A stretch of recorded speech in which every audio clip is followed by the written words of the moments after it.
Perfect. Okay, welcome everybody. Hi, Lucy here with P33. P33 is an organization. We host weekly pitch competitions for Chicagoland early stage BIPOC and women founders. If you have not tuned in to our competitions, I'm going to ask Sean to drop the link to our YouTube in the chat. Many of the folks who you'll see here in the space today have delivered incredible pitches on TechRise in the past. Really looking forward to this opportunity to kind of continue to refine those incredible pitch skills. If you are a founder in the room and identify as BIPOC or women and are building in the early stages, please do consider applying to TechRise. If you have any questions, just shoot me a personal message and happy to hop on a call and give further detail to anybody. Thank you again for being here. And last but not least, I will say that Desiree, who's in the space today, facilitates pitch framework workshops prior to everybody's competition on TechRise and is a pitch expert herself. I will let herself give her own intro, but excited to kind of have her and Raj bouncing their ideas off of one another to really hone in on what this perfect pitch strategy looks like. Ooh, no pressure. Thanks, Lucy. For those of you I don't know, I'm Desiree Vargas-Strigley, and I'm our Chief Innovation Officer here. I'm one of the founders of TechRise and also founder of two consumer startups, one called Give Forward. We help people raise about $200 million through our platform, kind of an early version of GoFundMe. It's now part of GoFundMe. And then Parachute, which was a kids activity marketplace that unfortunately was a victim of COVID, but built to about 3 million in revenue a year. And both of those companies were really hard to fundraise for, either being consumer in a predominantly SaaS and B2B city, or in the case of Give Forward, being a social venture in 2008 during a recession when no one in Chicago was funding social ventures. And I was still able to raise about $12 million for those businesses. So I've overcome quite a bit of challenges there. I also taught new venture discovery at Kellogg, which included a lot around pitching. I am a decade-long tech star, mostly on the pitch side of things and kind of thinking about innovative ways to look at customer development. And then I've raised about $3 million so far for TechRise. So I do know how to pitch and fundraise. I give very candid feedback. So it's not always everyone's cup of tea, but I do it coming from a place of love, efficiency, and a desire to help you be better. So if I'm asking tough questions, it's because I care. That's it.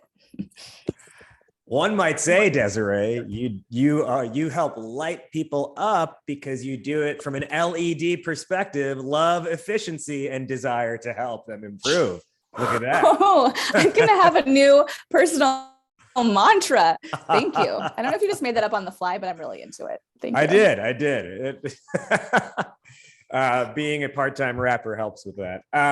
So I'm super pumped to team up with TechRise for this, team up with Desiree for this. I think what Desiree didn't even mention in that is she's been on Shark Tank before and on air successfully got Mark Cuban to invest in. I think I read afterwards the deal, there were some terms that weren't great, so the deal didn't go through.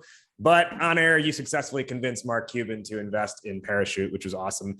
Thank you. It was actually the second highest deal at that time on Shark Tank. So I appreciate you calling that out. Yeah, thank you. She's done so much that winning on Shark Tank was like an afterthought that she forgot about. So I'm super excited to have your perspective today in a workshop that I like to call How to Not Suck at Pitching Your Startup. Now, some of you on here are familiar with Startup Hypeman. You're familiar with me. I know, like Therese, we met a couple of weeks ago. You pitched in the pitch competition that we co-hosted.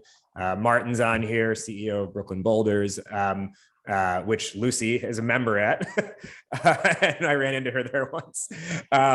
So I know some of us have been in here before. Dapo is a longtime client of Startup Hypeman. If you haven't met me or met Startup Hypeman before, you're going to learn a whole lot about us during this. But the whole point of today is to help you, again, not suck at pitching your startup.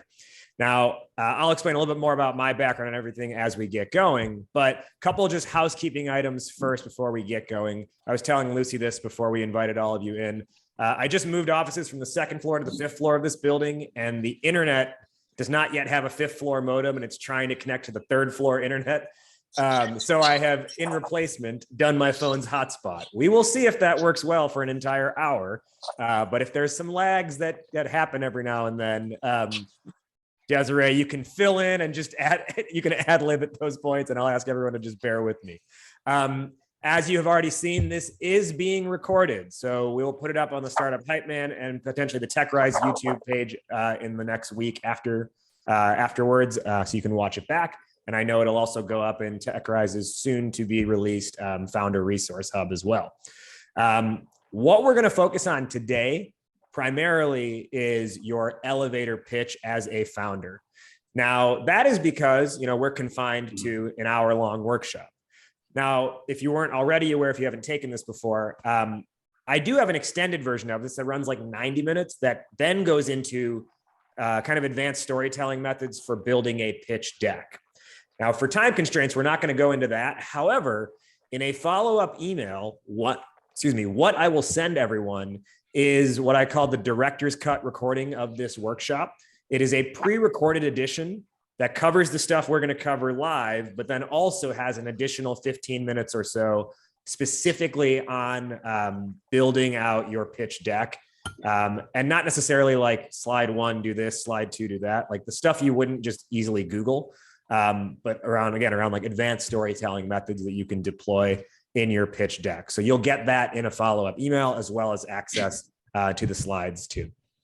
All right. This is also going to be super interactive. So, be ready to get going with this and be active in the chat and everything like that. If you've got questions along the way, drop them in there. We'll try and address them as they come up.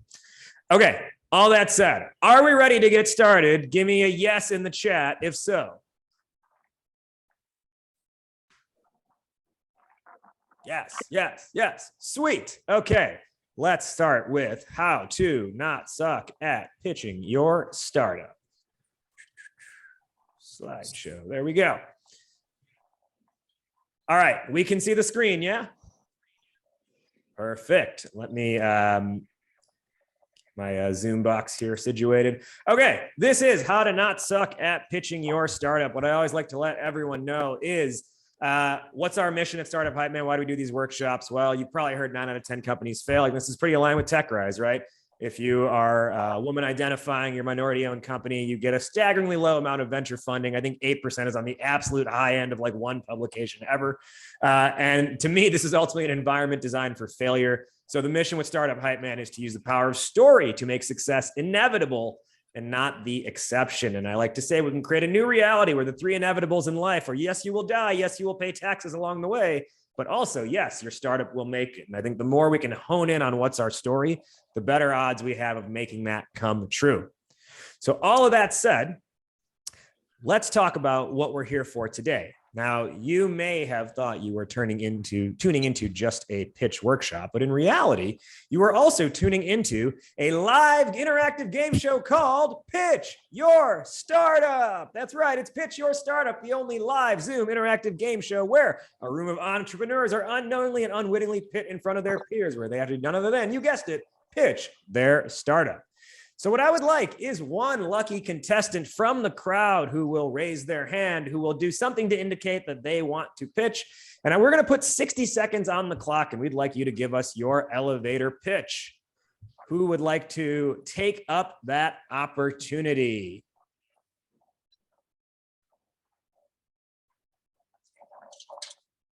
Should we offer some kind of prize? Oh, yeah, Brooke. Awesome.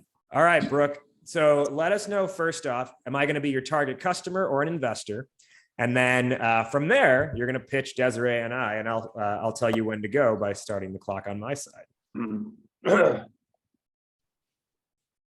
Wait, we are using Brooke, yeah? Okay, Brooke, yeah. All right. So Brooke, customer or investor?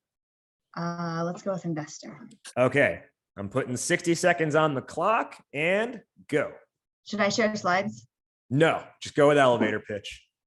Hi, everyone. I'm Brooke. I'm the president at Reach, a tech company spun off from Chicago scholars supporting first generation students with the real game of life, a real life video game for young people to earn points and rewards for making great college and career choices. And we are selling this opportunity to companies who are seeking diverse talent and are looking to hire high-performing, diverse young people in achieving their dreams and goals. We connect and create a community of belonging and a virtual world where young people can connect with each other, can connect with recruiters, and companies can find the next generation of talent that will allow them to meet the future consumers' needs. All right. Clocking in at 55 seconds. Everybody first I'll give Brooke a round of applause for participating and getting on the hot seat. Now, Desiree and I will give our feedback in just a moment, but before we do that, Brooke, on a scale of 1 to 10, how would you rate yourself and why? Oh, 5. This stuff stresses me out. I'm really good at doing. I'm not really good at talking. All right. Thank you for So sharing. proud that. of you Thank for the going first. vulnerability. Yeah, definitely. And we're very proud of you for the vulnerability there. Desiree, you want to give a quick, maybe like 15 seconds of feedback? Yeah, I had a lot of the right bones for getting me excited about what this is, but it took you too long to get there. And so, you wasted a bit of time that could have been more provocative in my brain if you'd started with kind of the why of what you're building. And so, the why is you're trying to empower teens to make excellent career choices by gamifying that decision making, and you monetize this business by going directly to the people who need these students the most, which is CHROs and whatever, who are their willingness to pay is pretty high for diverse talent. And so you told us a little bit of the backstory about how you got started, but without context, if someone doesn't know what Chicago Scholars is, there's really like no relevance. And so it was a bit of a wasted 15 or 20 seconds that I would weave into the latter part of that 60-second pitch. Yeah. Yeah. Thank you for sharing that, Desiree. Yeah. I think similarly, I think there was like a hook that was missing up front that can get someone listening right away. And then on top of that, I don't know if you could feel this. I kind of sense you didn't necessarily know when you wanted to be done. You kind of like figured out along the way, like when you were going to stop talking, as opposed to like knowing at the beginning, like here's where the true end of this upfront pitch is. Is that a fair assessment? Okay, cool. So you gave yourself a 5. By the end of today, I want you to have the tools and the resources and the strategies to at least be at an 8, if not a 10. Does that sound like a fair gap we can bridge? Cool. Now, all of you who, all of you who had an opportunity and did not raise your hand, go ahead and use the chat right now, the chat box. Why did you not jump at the opportunity? Why did you not immediately come off mute and say, pick me, pick me? Go ahead and let us know in the chat why you didn't take up that opportunity like eagerly. I did see one other person I think raise their hand, but for the rest of you, how come you didn't jump at the opportunity to pitch your startup in front of a bunch of people, in front of the leaders of TechRise? Oh, Brian's chat locked up. Ted says, still finalizing my pitch. Anyone feel like they weren't ready? Perry, so my voice is a bit hoarse. All right. Donna, not ready. Therese, nervous to do so. All right. So like these are things I hear pretty consistently. And what I'll tell you out of the gate is you're not alone. Razia, immediate panic attack. You're not alone in having these type of emotions or feelings around this. Like this is pretty consistent with a lot of entrepreneurs. I do this workshop once a month, sometimes more than that. And pretty consistently, like I've never had a workshop where everyone is like, no, you got to pick me. Usually it's 1 to 2 people out of a sea of 30 to 100 who are like, I want to try my hand at this. Now, I say that to say like, you're not alone, but I also want to let you know, it's not also that doesn't make it okay, because what's never going to happen is a potential investor comes to you, a potential accelerator, whatever interested party says, hey, let's see here. Hey, Ted, not today, but 48 hours from now, I'm going to walk up to you again in this spot. And then I want to hear your pitch, but not right now. I'm giving you this heads up notice. No, you're going to meet people and they're going to be like, oh, cool. Tell me about your company. And you've got to know what you want to say in those moments. So for that reason, like you always got to be on top of this. You always got to know, like, what is your pitch? What's that upfront pitch? What is your elevator pitch? If you were to actually enter the elevator and you had, 5 floors, 10 floors to get your message across, what are you going to say there? Now, letting you know that you're not alone, I also want to share with you as we talk through like how to pitch your startup. I want to share this idea of storytelling with you by also telling a story in the process. Meta, Inception, I know. And I want to share with you the journey and the story of another founder out of Chicago named Carson Goodale. He is the co-founder and CEO of a company named FanFood. Now, he took a really early version of this workshop a few years ago. This like 4 or 5 years ago at this point. And afterwards he was like, hey man, like, I think my pitch sucks. Like, how do I get better? And the first thing I did was I was like, all right, well, let's see where you're at today. And so here's was Carson's pitch. You know what? I got to pull down the share because I didn't share audio. Give me 1 second. Will it throw you off if I double click on why this is so important? Just as 2 quick Go for examples. it, please. One is that this exact moment happened. I saw Michael Polsky on a panel. He's a billionaire, if you guys don't know who he is. And I like wedged my way up behind him in line for the bar and pitched him about Give Forward. No one was really funding us at the time. And the following Monday, he wrote us a check for $50,000. And he just liked my tenacity and eagerness, and my pitch was solid.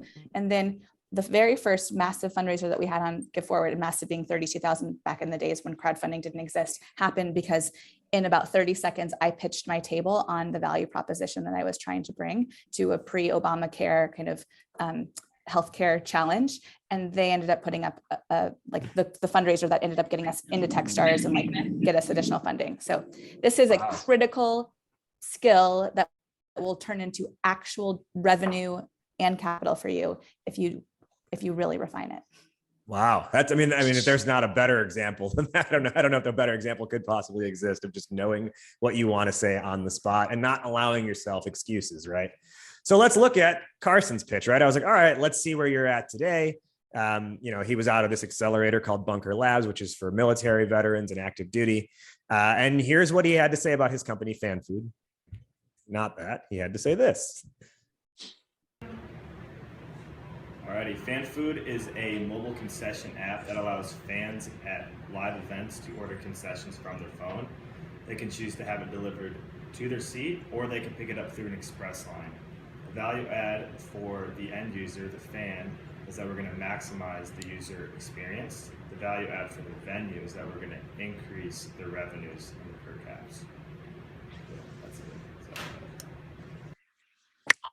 So, If I were going to rank that out of 10, I'd give it a 4 or a 5. If I was going to pair it with an accompanying dance move, the dance move would be the robot, right? Really flat delivery, very like technical explanation of something that does not need to be explained technically whatsoever. Like when you start talking and you're like, the value add for this audience is this. The value add for that audience is that, right? Like you're unnecessarily making your pitch technical. And like, who talks like that? Right?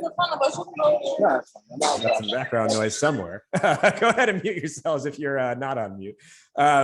So that's what, that's where that's what I would rate it, like 4 or 5. Desiree, how would you rank it out of 10? I would go with 5. The value prop came through. It was just boring and not inspired. Yeah, boring, not inspired. By the end of it, he looked off to the side and he was like, that's it. That's all I've got. And he was like, all right, man, I think this sucks. Like, how do we make this better? And I was like, all right, man, let's go on a journey together because I think we can figure this out. And at this point, I want to share with you like why I do care about this stuff so much.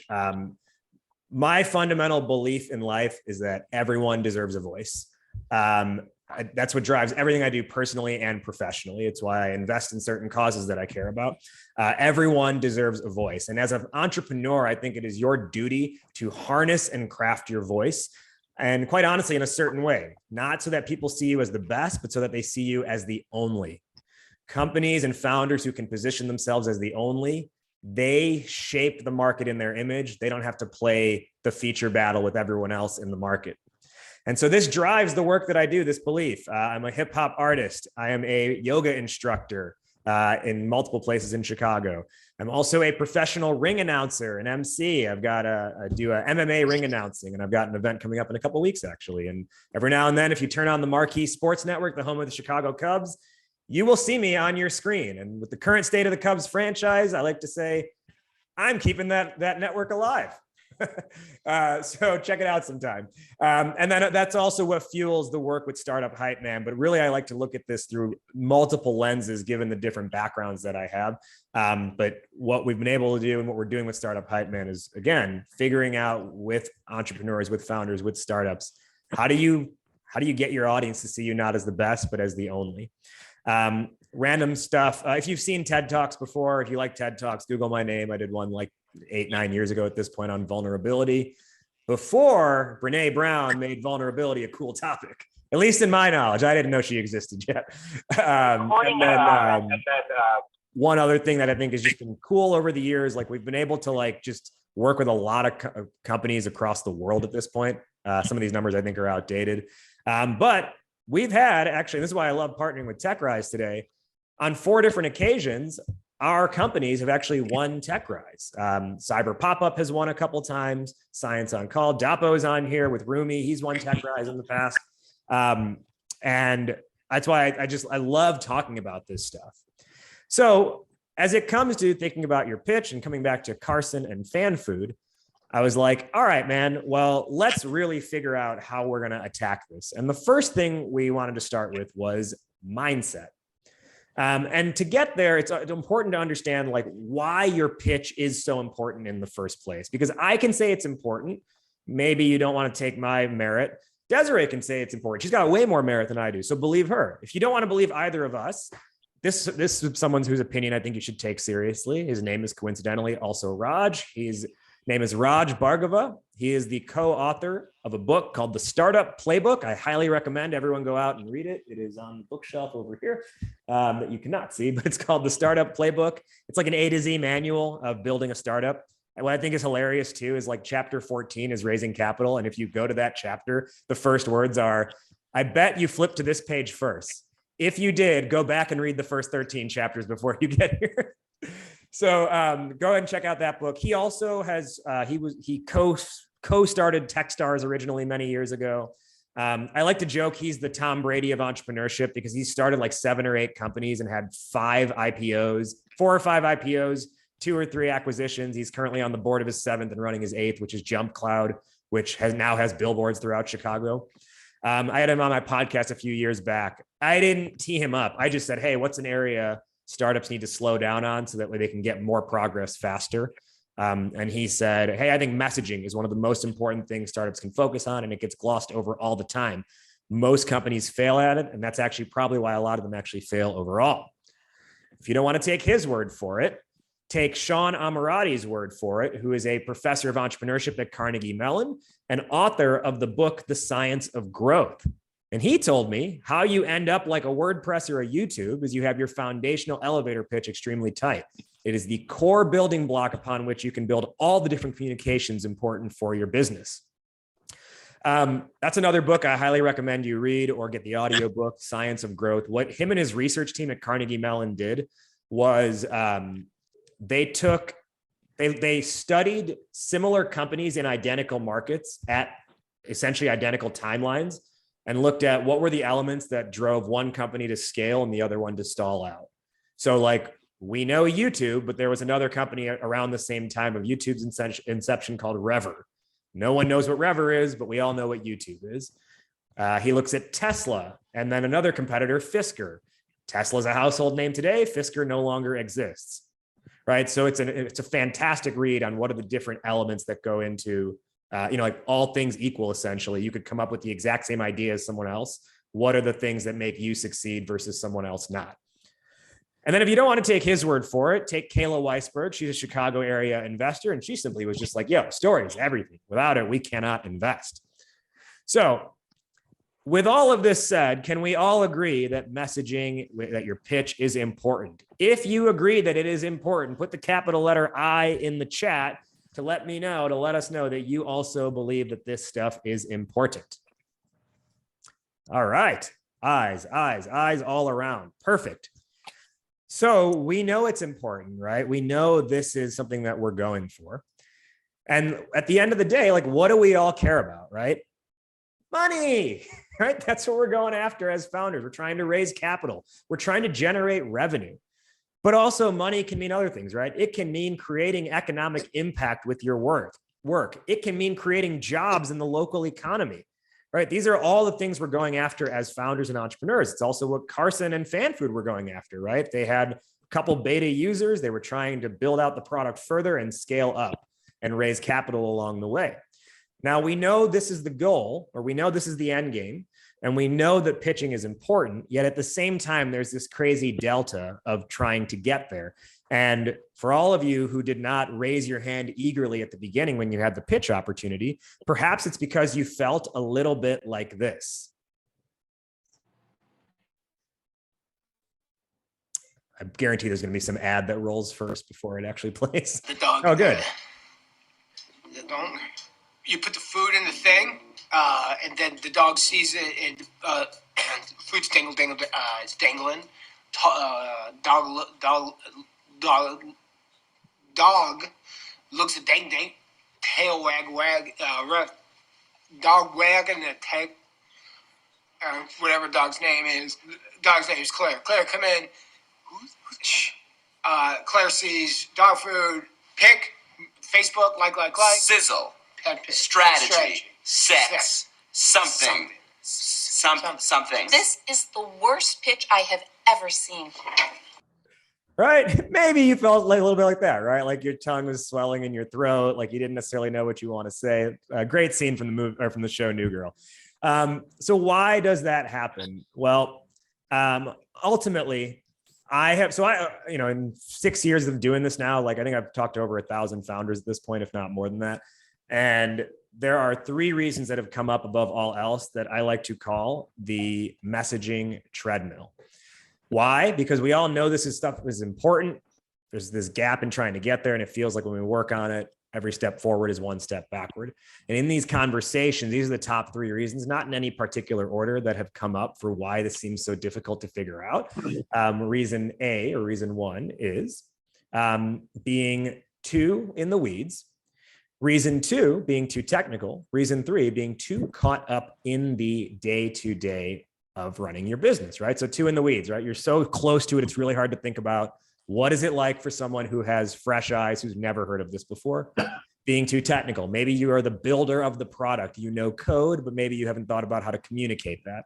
And too caught up in the day-to-day, right? You've got 90 other responsibilities. So figuring out a pitch perhaps is not top of the list, given everything else you could be spending your time on.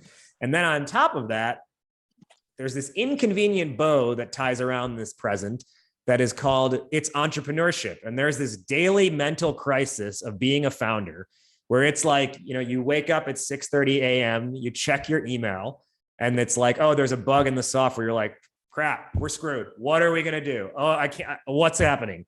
And then like you shower, you get ready, you check another email, and you have like a potential customer who's like, hey, we'd like to do a demo with you. And you're like, oh, hey, we can make it. This is great. And then 10 a.m. rolls around and you have a potential investor being like, hey, we'd like to have a second round conversation with you. Like, oh my gosh, things are going great. Things are going great.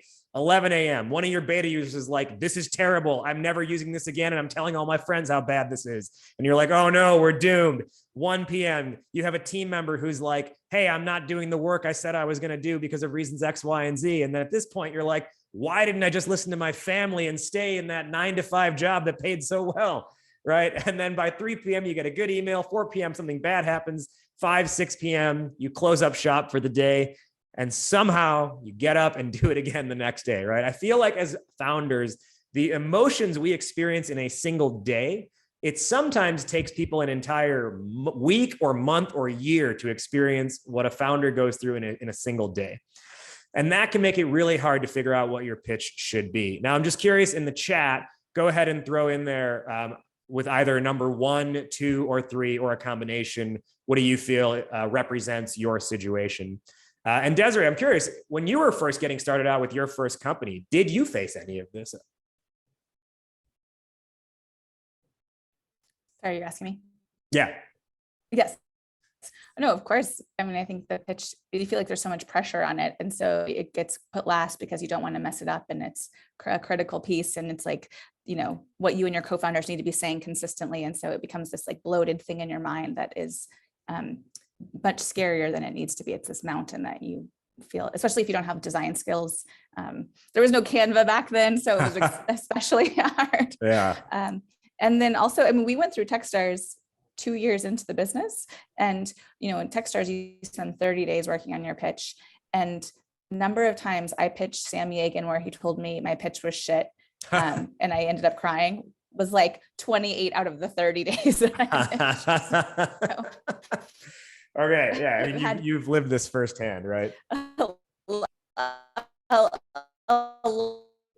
lot of difficult moments of feedback. Yeah. All right, and it looks like everyone in the I would chat say- is resonating with these as well. We got a lot of people saying sometimes all three they're overwhelmed in the process, right? So how do we actually go about this? Well, let's talk about what we really can and need to do. And with Carson and FanFood, they were really caught up on being too caught up in the day-to-day and being too in the weeds. And so the first thing I said was like, all right, let's get your mind right. The first thing I want to do is change your mindset. From this day forward, I want you to stop thinking like an entrepreneur and instead think like an entertainer. Why an entertainer? Because an entertainer has one goal in mind: make an emotional connection with my audience, find a way to resonate with the audience, create for them, not for myself, right? Which is why when your favorite artist takes the stage, what does not happen, they don't take the stage and go, all right, how's everyone doing tonight? And you're like, yeah. And they go, okay, great. So check it out. Tonight, we're going to play every song from our entire catalog. That's 12 songs an album, and we've come out with 9 albums in total to this point. We don't just want to play all those songs for you. We also want to give you a window into our upcoming roadmap of new songs over the next 3 to 5 years. And then on top of that, we've got some working drafts that are in the garage that aren't fine-tuned yet. And it's all really, really important to us. Don't care if you care about them. We care about it. It's going to take 27 hours to get through it all. Who's with me? Even a diehard fan will be like, yo, what are you doing to me? Stick to the hits already, right? We got to get home. We got to feed our kids. I got to eat. Like, I can't do this. Entertainers don't do that to you, right? They come up with their set list and they curate that set list by saying, what feeling do I want to leave people with? What energy, what emotion do I want them buzzing about with their friends when they walk out the doors when the night is over? And that set list stays tight. And because they have a set list, they know where they want to go with it from start to finish, but it also leaves room for the guitar solo, for the freestyle rap, right? They can also respond to the moment, but they don't leave everything to a freestyle. And at the same time, they don't give you everything in their catalog. Similarly, as founders, you should not give people everything in your catalog up front. Right? Figure out that highly curated set list, if you will. What's your greatest hits up front to get people excited about something to then invite the follow-up conversation? So that's what you want to do, right? Is think like an entertainer. Once you've got the mindset down, then you can start to look at how do we actually frame and adjust our pitch. And I think the best way to adjust your pitch or to approach specifically your elevator pitch is to first think about your positioning. Okay. And actually, sorry, I'm getting ahead of myself real quick. One of the best examples of think like an entertainer and this idea of like, you know, your set list, if you will, or your greatest hits. One of my favorite, if not my favorite rapper of all time, JayZ. Crazy to think this song is now 19 years old.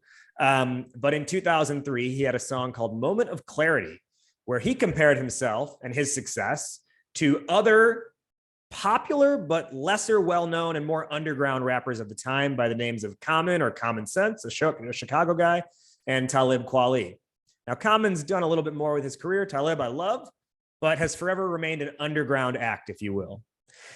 Meanwhile, we all know JayZ as a household name. And JayZ had these lyrics and he said, yo, I dumbed down for my audience and doubled my dollars. If skills sold, truth be told, I'd probably be lyrically Talib Kweli. Truthfully, I want to rhyme like Common Sense, but I did 5 mil. I ain't been rhyming like common since. Really take this to heart, because what he's saying is, hey, I have the knowledge, the tools, the capability, the strength to be the most like socially conscious, lyrically dense, intricate rapper you've ever heard. I could do that if I wanted to, but I realized if I wanted to break through from the underground and punch through into the mainstream, I had to meet my audience where they were. And once I did that, I did 5 million sales of a single album and I never turned back. And in the last few years, JayZ has become hip hop's first billionaire. He's like a mogul, like he is beyond rapper at this point. And I think every founder, if you're in that capital raise game, really what you're doing is you're trying to go from being an underground act into breaking through into the mainstream, right? And the most successful founders, ultimately, they don't just build their company, but then they find a way to be able to invest in other companies long-term, right? They platform themselves, similarly to how JayZ platformed himself, right? So that's this journey that you're on, and that's why it's so important to meet your audience where they are. A great way to visualize this idea of being there for your audience is this graphic from useronboard.com. You have small Mario, you have the fire flower, you combine those two things together, you get big Mario on fire, shooting fireballs, killing bad guys. You are selling the right side of that equation. Mario killing bad guys, swashing Koopas. You are not selling the flower, right? Sell the end result, the benefit, the desires. Do not tell me about every last little feature that you offer in order to, in order for why your company should exist. All right, so all of this to heart. This is a really powerful video. We don't have the time to watch it, but on your own, in YouTube, type in Google search the reunion. So it's weird. You'll type in Google search into YouTube. Lucy, could you maybe just help me out on that and just put it there? Awesome. Already did it. Perfect. Type that into YouTube on your own time. Make sure you have subtitles turned on because it's in Hindi. You will be in tears by the end of it. And I think it's one of the best examples of selling that emotion, selling that end result, and selling your audience's desire, as opposed to talking up the features of your product. So let's talk about your elevator pitch. I think the single best elevator pitch of all time is actually the Fresh Prince of Bel-Air theme song. And earlier I said you didn't realize by tuning in today, you were tuning into a live game show. You also did not realize that you were tuning into a live sing-along concert. So what I would like everyone to do is come off of mute, and we are going to collectively and collaboratively sing the Fresh Prince of Bel-Air theme song. And there is going to be internet lags and all, and we're going to muscle our way through it. So bring yourself off of mute, and a 1 and a 2 and a 3. Now this is a story all about how my life got flipped, turned upside down, and I'd like to take a minute, just sit right there. I'll tell you how I became the prince of a town called Bel Air. Dun, dun, dun, dun, dun. Let's go, people. In West Philadelphia, born and raised on the playground is where I spent most of my days. Chilling out, maxing, relaxing, all cool and all, shooting some b-ball outside of my school, and a couple of guys who were up to no good. Started making trouble in my neighborhood. I got one little fight.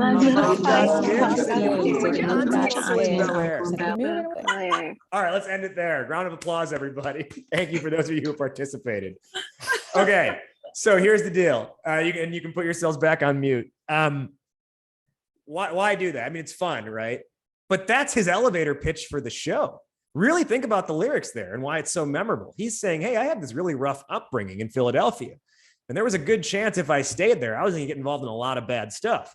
My mom recognized this early on. And so what she did was her solution was to send me to California to live with my aunt and uncle there.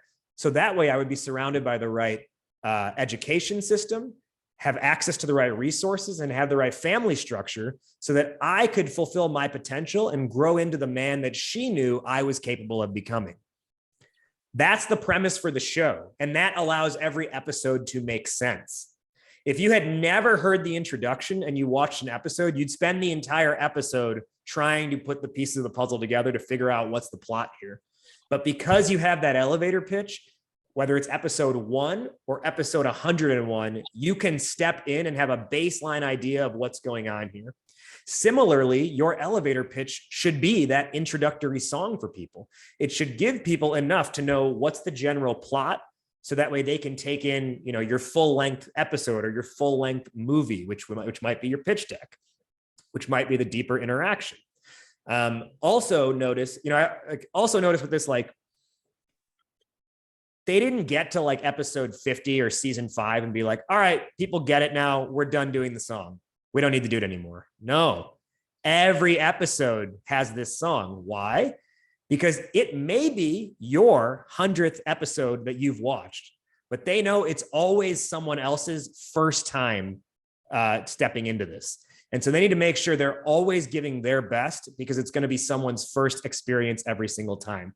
And you owe it to the company that you're building to give it to your best, right? Another JayZ lyric, he said, treat my first like my last and my last like my first, right? That's what you got to do. And I'll tell you, like at conferences and stuff where there's a lot of exhibit tables, I will see so many founders start phoning it in after like an hour because they're like, I'm exhausted now. Let me take the shortcut way and just be like, yeah, here's our product. Look at it. It's on the table.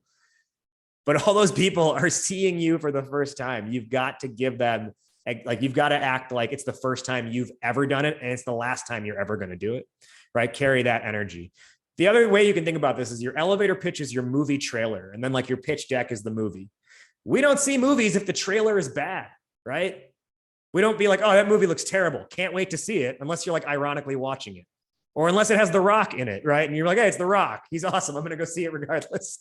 But I don't have his muscles. I can't get away with that. So I don't know if you do and you can, but right, make the trailer good so people want to see the movie. So now how do we get there, right? Because I think what's important is figuring out first your positioning. And that's what we did with FanFood was before we figure out the elevator pitch, let's get the positioning locked in. And what I want to introduce you to is the first of two formulas today. And I call this the superhero positioning strategy. Effectively, you need to think of your company as a superhero. What do superheroes help? Or what do superheroes do? They help and they save people from something. What are you doing? You're helping and saving an audience, a certain subset of the population from something. Now, I like to use Batman as the example because he didn't actually have any cosmic nature about him. He was someone who took technology and combined it with access to capital to serve the public good. Sound familiar? Right? Doesn't that sound like what all of us are doing and trying to do is take technology and combine it with access to capital to serve the public good? Serve the public good. Don't steal people's data. If we look at Batman, generally speaking, use the chat window here. What's happening? And you can use the slide as an example. Like what's happening that makes Batman put on the suit to come in to save the day? Like what's going on in Gotham that he's like, I gotta save these people. Yeah, I read through some shit happens. Yeah, that's a good summation, right? It is, yeah, crime, corruption, violence, all of these things y'all are saying. Yeah, perfect, right? Bad stuff is happening. The Joker's robbed the bank, right? The hospital's been blown up. All of these things are reasons why Batman may come in to save the day. But what's important is that there is some travesty at play. If it like, in Chicago today, it's like 83 degrees. You got a perfect weather day. People don't have a care in the world. Their kids are at the park. They got their dog for a walk. You do not see Batman swoop in and be like, whoa, I'm here to save you. Because if he did, people would be freaked out, right? They'd be like, why are you wearing that cape? Stay the hell away from my children. Lego Batman might do that if you've seen the Lego movie, because Lego Batman has some ego issues, but the actual Batman would not. Batman only swoops in to save the day when the day needs saving. Similarly, when you are pitching, you've got to figure out how you save the day for your audience. And what that means is don't swoop in and save Gotham on a sunny day. And I'll hear countless number of founders kick off and be like, we're building this AI powered platform that does these three things, right? And that's trying to save Gotham on a sunny day. So what you've got to do is be able to paint up what's that travesty first. And the superhero positioning strategy says that in order for your startup, the superhero, to exist, there have to be three things in place first. Number one, you need to have a person in distress. Number two, you need to have a village on fire. Once you've lit the village on fire or identified the village that's on fire, then you can activate a superpower. And when your superpower is activated, then you swoop in as the superhero and save the day. Or in business speak, your target audience, the core problem they are experiencing, your approach to that problem, and finally, your solution. Now, this is a positioning strategy up front. So before you work on your pitch, start here. And if you're doing it on your own, take out a piece of paper, draw 4 columns, and just bullet point. Like, don't worry about how it sounds. Just get the ideas out of your head. The reason why this is so effective is because by starting with your target and your problem, it forces you to lead with empathy. it forces you to figure out, how do I relate to this audience before, or how do I understand where my audience is today before I come in and start talking about what my big, great solution is, or what my big, great product is. It's also going to help you provide context and frame of reference so that your solution can be best understood. The thing with Village on Fire that I always like to say is, like, you've got to set this village on fire and burn it to the ground. What do I mean by that? Don't dance around the issue. It's not like how like sometimes people sort of maybe like have this issue and it's like kind of a problem. No, like it's black and white. Like the reality is this problem exists for them and it's a big problem in their lives. That's like, you got to paint it up to that level, because if they knew any better, it wouldn't be a problem. So in their lives, that's all they know is that problem that may exist for them. Right? So set the village on fire and burn it to the ground. And once you have done this, then you can translate it into an elevator pitch. Now, what I'm going to hit you with on the next slide is the elevator pitch formula we've been successfully using now for 5 or 6 years with the companies that we work with. And I want you to take this to heart as well. Now, if you're ready to see that, write pitch in the chat so I know that we're ready. All right. Evan's ready. Brooke's ready. Lucy's ready. Bill's ready. Juan, Ritu. All right. So the formula is called ¿Qué pasa? If any of you know Spanish, you would know that ¿Qué pasa in Spanish means what's up or what's happening. Similarly, when delivering an elevator pitch, you just got to tell people what's up. ¿Qué pasa? PASA, which stands for problem, approach, solution, action.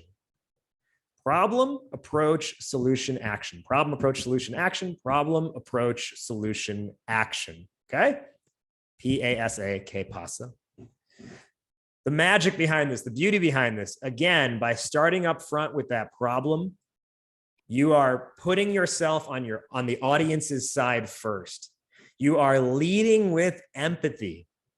And you are using that to walk towards what your offering is. So now you've increased your chances of being understood and received favorably. This allows you to lead with emotion. And you may have heard this before. We respond to emotion and then we justify it later with reason and rationality.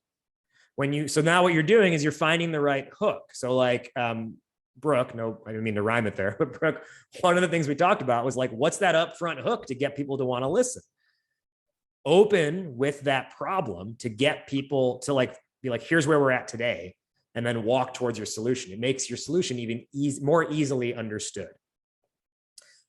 I'm going to pause here. The next thing I'm going to do is show you 3 examples using the ¿Qué pasa formula. Before I do that, Desiree, I've talked for a long stretch. I don't know if you've seen me deliver this formula before, but I'd love to hear your reaction, especially given all the pitches that you hear.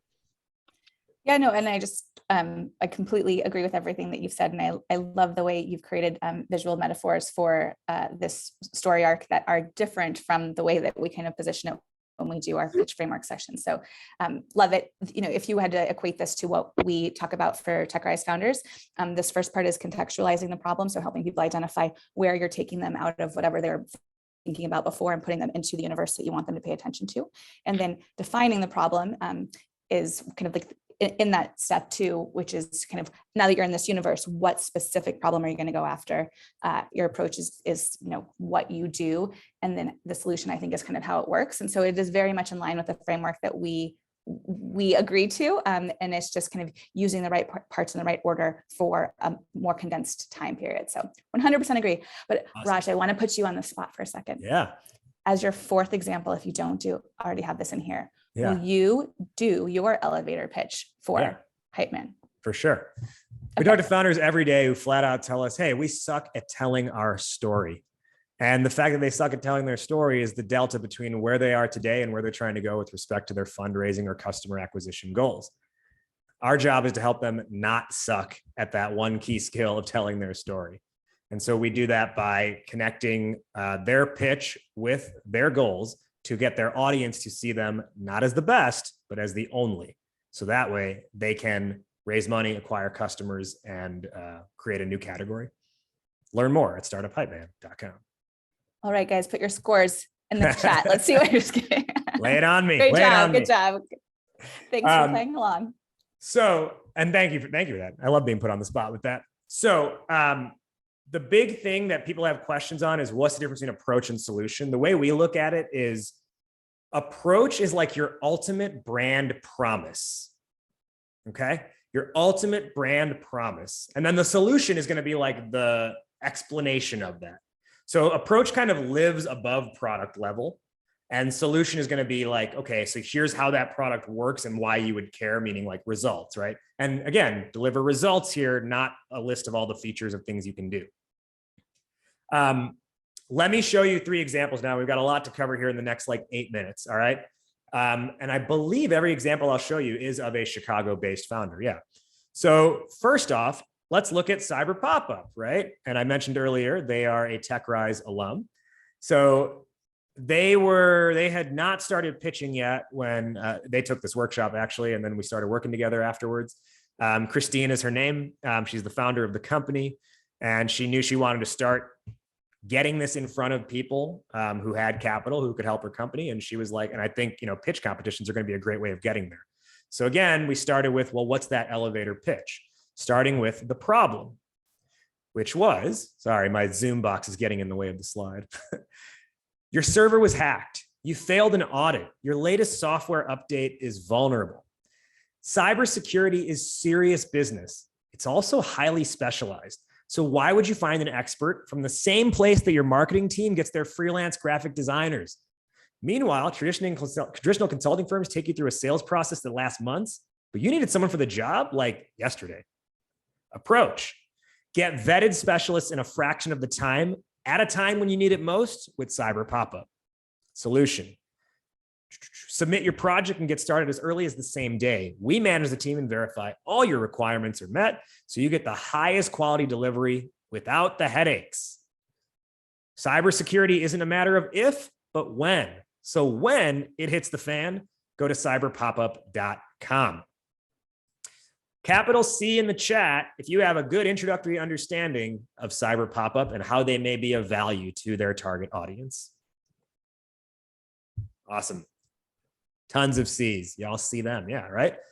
And like I said, Christine was like, hey, I want to start getting into competitions and stuff. I want to see if we can start getting some traction here. And I call last year like the year of Christine. I was getting an email like every 2 weeks. It was wild. So it started with like, hey, sidebar in an email. Hey, won TechRise yesterday. Whoop, whoop, right? Which was awesome. And then a little bit after that, won another competition this week, 5K, whoop, whoop. And then after that, 100K win.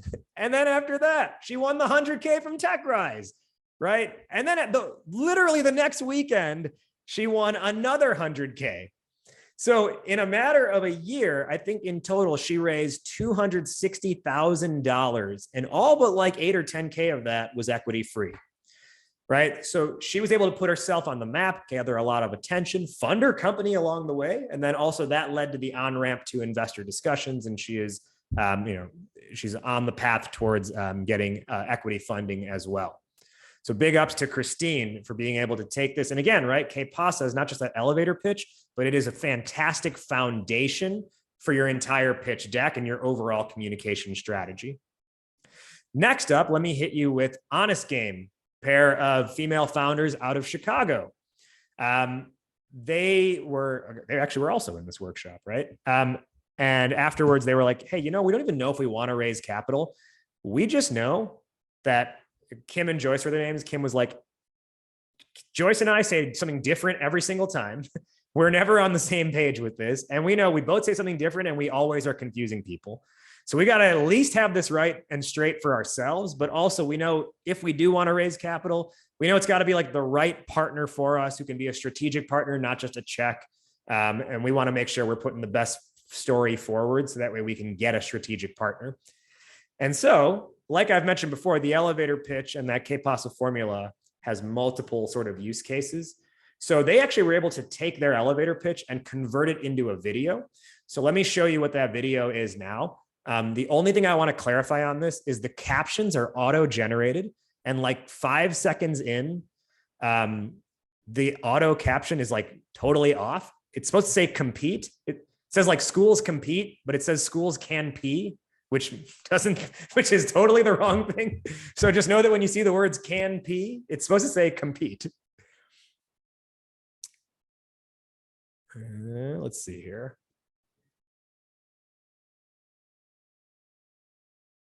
Where'd it go? Why is it hiding? Oh no.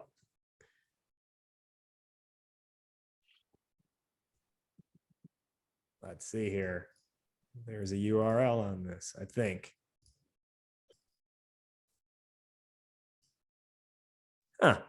All right. Well, unfortunately, I cannot show you their pitch. However, I'm trying to think if I can remember it off the top of my head. It is when you're a star high school student athlete, you work tirelessly to play at the, you work tirelessly so that you can play and fulfill your dreams of one day playing in college. Top schools compete to recruit for you and give you scholarship offers. But then all of a sudden you find out that your GPA was 0.25 off, or you find out that you took a class that doesn't meet the NCAA's eligibility standards. And now all of a sudden you're academically ineligible in college. Boom, game over. That's the problem. Approach. Honest Game is the clear pathway to getting in. Solution. We automate the entire process so your coach, your counselor, your parent, your teachers, and your colleges that are recruiting you all have real-time eligibility updates on your academic eligibility, et cetera, et cetera. Again, off the top of my head, and we did that pitch like 2-3 years ago, so I don't remember it exactly, but that's roughly where that pitch goes. And it worked really well. Again, I wish I could show it to you. I'll see if I can send it to you in a follow-up. Ultimately, while we were working on that, there was an opportunity that came up through 1871 with the Chicago Bulls and Loud Capital. And I was like, hey, I know these people at Loud. They would be that strategic partner you're looking for. You gotta enter this. 221 companies applied. Out of that, a top 20 was selected to pitch in the semifinals at 1871. Honest Game made it into the top 20. Out of the top 20, a top 5 was selected to pitch on center court at the United Center. Now, bear in mind, at this point, Honest Game had like 3 unpaid beta customers, right? And they made it all the way that far. Top 5, they made it to the center court pitch at the United Center. And then the following night, during the first time out of the Bulls game, the winner was announced. And Honest Game won a $50,000 investment from Loud Capital in partnership with the Bulls. And now they've got like NBA players as advisors. They've raised around, I think they oversubscribed a $2 or $2.5 million round after that. And they've just continued to like perform and overperform. One thing that I like pointing out in this, because sometimes timing is crazy, check out the date on the check. The very next day is when the world closed. The NBA shut down. Everything went on lockdown like 3 days after that. And they got this in literally the day before.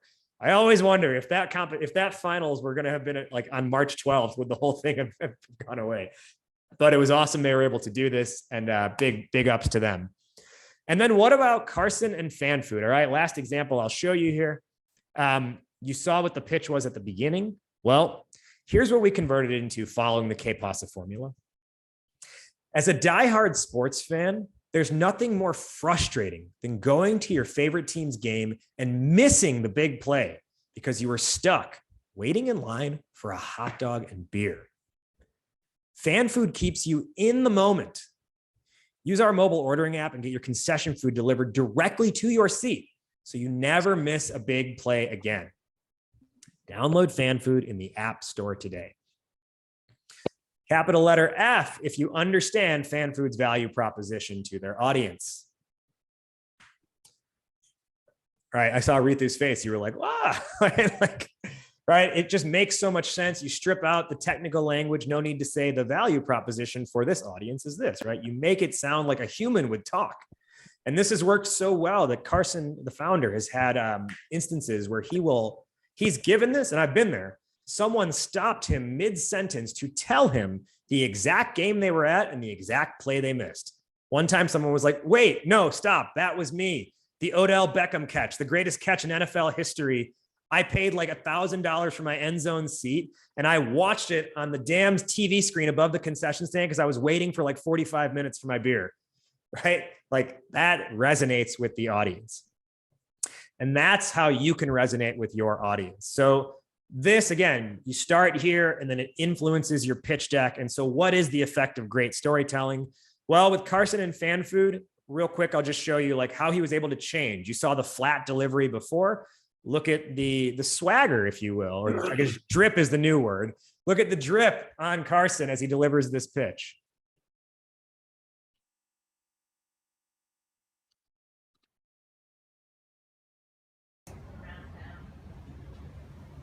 Hey there, my name is Carson Goodale, CEO and co-founder of FanFood. Now, as a diehard sports fan, there's nothing more frustrating when you're at your team's game than missing a big play because you were stuck waiting in a line for a hot dog and beer. FanFood keeps you in the moment. Our mobile ordering app brings concessions directly to your seat, so you never have to miss the big play. Now, we are currently live in 5 venues in 3 different states, our 2 largest being a Major League Soccer venue and the Formula One Raceway down in Austin, Texas. Download our app today on the iOS and Android store. Much better, right? Instead of looking off to the side, being like, that's all I got, he ends it with a little. The only downside, and I think what's the best thing about this is I just showed up one day and I was like, hey, do your pitch. I didn't tell him, hey, tomorrow I'm coming over so you can pitch. I literally went up to him on the spot. Hence why, it's like kind of shaky. I'm just walking backwards. And the only thing was like, he was like, oh, okay, should I wear a company logo? And I was like, sure. And that's why he's got like the weird combination of like collared long sleeve underneath company t-shirt. And also I walked too fast. So he kind of like he had to walk quickly and talk. So that's where he kind of ran out of breath towards the end. But he delivered it like a quite flawless pitch. And so overall, where did all this stuff lead FanFood? Well, out of the gate, they won $1,000 at a pitch competition. A couple weeks after that, they won $25,000, which included a sit-down afternoon strategy meeting with Damon from Shark Tank. They then had a successful crowd fund, raised a roughly $3 million Series A round, scaled their team to a 30 plus, and they now have customers in pretty much every professional sports league and minor leagues as well. They've done a lot. Carson's been awesome. And I love their success story because, again, I talked at the beginning how story can help influence your company, right? They had a good product, but they didn't know how to talk about it. They figured out how to talk about it, and they started to see win after win after win. Now, what I thought was really cool was when we first started working together, we were like, man, someday, wouldn't it be awesome if this was in Wrigley Field? And then last year on opening day, FanFood was in Wrigley Field, which was just like a really cool, like coming of age, full circle moment. Now, what he shared, I don't care that my name is in this. I care that you look at the fact that he tells you it's an important skill, right? One of the most underrated skills as an entrepreneur is authentic storytelling. So he's telling you, develop this skill because without a doubt, it has made him a stronger entrepreneur. All right. So please take this advice to heart and really, really make this commitment to yourself and to your company to get your pitch and get your story straight. Now, the last thing I can show you, if you guys want to stick around for this, is after they raised, I wrote him a little rap on his birthday and put that online. So it's about 45 or a minute 21 long. I can play that for you to take us out here and then answer any final questions afterwards. Do we want to see that? Yeah. Your call has been forwarded to an automated voice messaging system. We've got 3, 1, someone not on mute, but 7, 2, 8. Hey, 0, Ted, 2, 1, can you go? 8 is not available. Ted, we need you on Anyway, mute. Thank you, Ted. I have to jump off, but I just wanted to say thank you so much for making this time for the TechRise founders or the broader TechRise community. I know you're going into this very cool last thing. And one thing I just wanted to really draw your attention to is that in none of these pitches that Raj, or elevator pitches that Raj showed us, did someone tell their life story about how they came up with the idea. And it's something that nearly every one of these pitches that I've seen you guys do make the mistake of starting with. And so I just want to remind you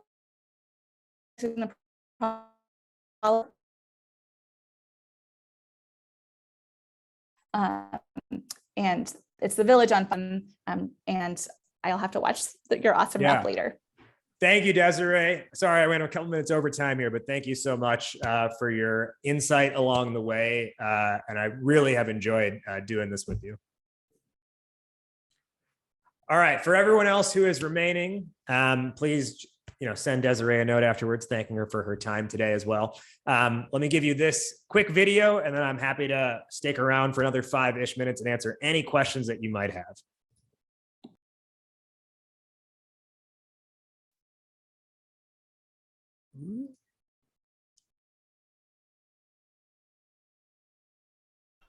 I'm rapping about the damn dude behind FanFood. Yeah, the man who does everything that you can't do. Wait. Let me start over. I don't like that. Yo, I'm rapping about the damn dude behind FanFood. Yeah, the man who does everything that you can't do. That's true. Now peep him though, the CEO agreed to make a heap of dough. Achieving it, you see the road and dreaming big but sleeping no. And even though he's local now, believe in me, the team will grow and feed the meats at every meet. That's what I call hemoglobin. Not done. Keep me flowing. Carson is here for the ship. So let's keep it rowing. An entrepreneur, they used to look at him like, dude, you want to be sure. The B student, raised the Series A. Now they call him up like, I hear you getting paid. Selling into sports arenas? Huh. Go and drink the haterade. If you doubted him then, now, you ain't worth his data rate. He just turned 25. And what you're doing now, it could work, or, honestly, it could fail. But I prefer to be an optimist. So Carson, I say we celebrate with, well, what else but a good ale. And it's a pun because his name's Good Ale. Happy birthday, my brother. I wish you a very prosperous. So that is the Carson FanFood birthday wrap. And all of that said, that concludes today's workshop of how to not suck at pitching your startup. So my parting words for you before I take questions. Here's my contact information. Our team, again, we work with companies, literally like multiple companies every week on this stuff. We love helping them. We love generating wins. If this is something that you're interested in starting to work on, please reach out to us. Again, email is there. Go to our website. You can book a meeting with us through that as well. And I'll follow up again with both the director's cut recording as well as the slides from today. And those slides will also include the stuff that's in the director's cut recording, which, as a reminder, includes additional information on advanced pitch deck strategies. So all that said, let's take any questions you may have here. Brian, are you willing to give feedback? I keep knocking over my microphone. Brian, are you willing to give feedback on an elevator pitch offline? Yeah, if you book a meeting with us, happy to provide some feedback there. The only thing is we say is like, I don't really have time to just like take a meeting to like just do feedback. So like, if you're curious to learn about how we work with companies as part of that meeting, of course, happy to give you feedback. But I don't do like, myself nor my team does like mentor office hours really. But we can give you feedback as part of another meeting. Bill, will the slide deck be available? Yes. When I send you the follow-up email, you'll have that, again, the director's cut recording along with the slides. The slides will also carry a couple different examples that we didn't do today as well, just so you can better round out your knowledge base. Any other questions that y'all have? Brooke, do you feel you have the tools and the resources to take that elevator pitch that you gave up front from a 5 to an 8? Yes, I feel like I have it. I still don't feel super confident, but this is helpful. Great. Good. All right. Thank you all. Appreciate your time today. Appreciate being part of the TechRise community. And I'm looking forward to seeing some of you take the TechRise stage either for the first time or take this TechRise stage again. All right, y'all. Have a good one and stay hyped.